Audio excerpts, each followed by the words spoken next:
Kovai KPR கல்லூரியில் செயற்கை நுண்ணறிவு தொடர்பான சர்வதேச கருத்தரங்கம் நடைபெற்றது.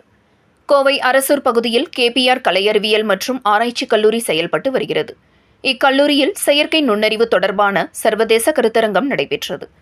கேபிஆர் கலை அறிவியல் மற்றும் ஆராய்ச்சி கல்லூரி, டெல்லி ஸ்ரீராம் வணிகவியல் கல்லூரி மற்றும் ஆஸ்திரேலியா சர்ச்சில் கல்வி நிறுவனம் ஆகியவை இணைந்து நடத்திய இந்த கருத்தரங்கில் நிலையான பொருளாதார வளர்ச்சிக்கான செயற்கை நுண்ணறிவு, பசுமை சார்ந்ததை ஊக்குவித்தல், பணியாளர் திறன் மேம்பாடு, மின் வர்த்தகம் மாற்றங்கள் மற்றும் ஆளுகை என்ற தலைப்பில் நடைபெற்றது.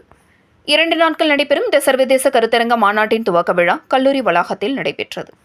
இதில் சிறப்பு விருந்தினர்களாக நேபாளத்தைச் சேர்ந்த எவரெஸ்ட் கல்லூரியின் தலைமை செயல் அதிகாரி பிஷ்ணு ஹரிபாண்டே, அமெரிக்காவைச் சேர்ந்த டாக்டர் பாலாஜி கிருஷ்ணன் ஆகியோர் குத்துவிளக்கேற்றி துவக்கி வைத்தனர்.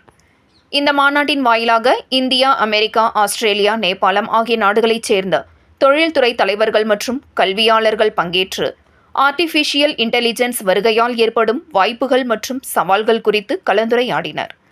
மேலும் ஆர்டிஃபிஷியல் இன்டெலிஜென்ஸ் வருகையால் வாய்ப்புகள் மற்றும் சவால்கள் என்ற தலைப்பில் சிறப்பு விவாத நிகழ்ச்சியும் நடைபெற்றது என்பது குறிப்பிடத்தக்கது.